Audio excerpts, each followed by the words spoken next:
నమస్కారం. నచ్చితే చేయండి, లేదంటే కొంతైనా చేయండి. మన కోసం, మన సమాజం కోసం, మన దేశం కోసం. పవన్ కళ్యాణ్ గారికి మనకు చెప్పిన ఒక గొప్ప సత్యం. Okay, hi Bapu. Bye. Hi guys, bye.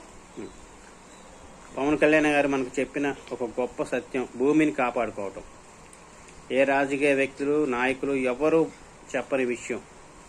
మన భూమిని పాడు చేయడానికి ఎంతో మంది వర్క్ చేస్తున్నారు.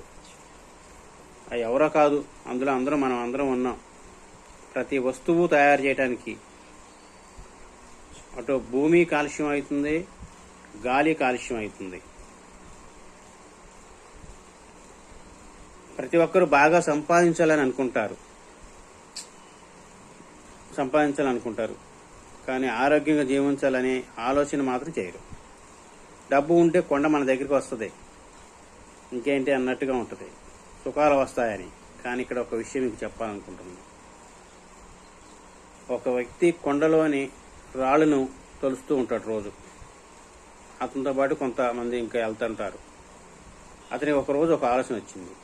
అందరికన్నా పైకెక్కి రాళ్ళు తొలచాలని అతను అనుకుంటాడు. తాడు సాయంతో సగం దూరం ఎక్కుతాడు. అక్కడ రాళ్ళని తొలగడానికి తన పైన ఉన్న రాయిని తొలుస్తూ ఉంటాడు. కొంతసేపటికి రాయి బయటకు వస్తుంది, కానీ ఆ రాయి వచ్చి అతని మీదే పడిద్ది. అలా ఉంది మనం చేసే పని.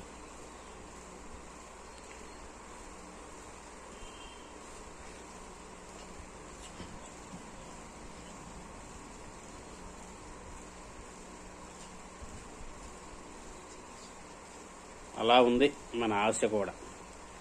అంతే సంపాదిస్తున్నాం అనుకుంటున్నాం, కానీ మనమే ప్రమాదంలోకి వెళ్తున్నాం. మనకు వచ్చే ప్రతి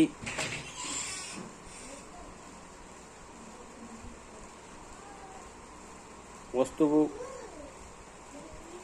ఆహారం కల్తీలతోనే జరుగుతుంది. భూమిలో వేసే ఎరువులు, కాంప్లెక్స్ ఎరువులు, అదే రసాయన ఎరువులు, ముఖ్యంగా పురుగు మందులు, తర్వాత కలుపు మందులు, ఇవన్నీ వాతావరణంతో పాటు భూమిని కూడా నాశనం చేస్తున్నాయి. ఆ బియ్యం మళ్ళీ మనం కొనుక్కొచ్చి తింటున్నాం. ఆరోగ్యం కోసం అనుకుంటున్నాం, అనారోగ్యాన్ని తెచ్చుకుంటున్నాం.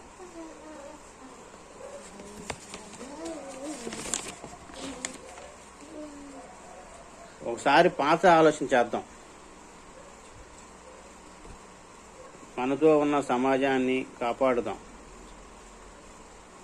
వ్యాపారులు, రైతులు ఆలోచన చేయాలి. గాంధీ గారు చెప్పిన మాటలు కొంత గుర్తు తెచ్చుకుందాం. సొంత లాభం కొంత మానుకొని సమాజ సేవ కోసమే ఉపయోగపడవాయని. కొంచెం తేడా ఉన్న మీనింగ్ అయితే అదే. మనకి భూమి అనేది మళ్ళీ తిరిగి ఎక్కడి నుంచో రాదు. ఉన్న భూమి ఇదే. ఇది కాపాడుకుంటేనే మన తరాలు కూడా ఆరోగ్యంగా ఉంటాయి. ఇప్పుడు ఈ భూమిని మనం పాడు చేసుకుంటే మళ్ళీ ఎక్కడి నుంచి భూమి రాదు. అది మీ అందరికి కూడా బాగా తెలుసు. అలాగే పవన్ కళ్యాణ్ గారు షీడ్ బాల్స్ అని అడవిలలో వేస్తున్నారు. నిజంగా అది గొప్ప కార్యక్రమం. అవి గనక అందులోంచి మొక్కలు బయటకు వచ్చి ఎదిగి ఒక పక్క ఆక్సిజన్ని, మరో పక్క వర్షాన్ని కురిపించిన చల్లదనాన్ని ఇస్తుంది. ఈ గొప్ప కార్యక్రమం ఇంతవరకు ఏ రాష్ట్రంలో చేయలేదు. ఒక పవన్ కళ్యాణ్ గారు దీన్ని మొదలుపెట్టారు. నిజంగా సమాజం కోసం ఆయన ఆలోచనలు చాలా బాగున్నాయి. కష్టపడే నాయకుడి వెనకాల నడవటం మంచి ఆలోచన నేను కోరుకుంటూ, జై భారత్.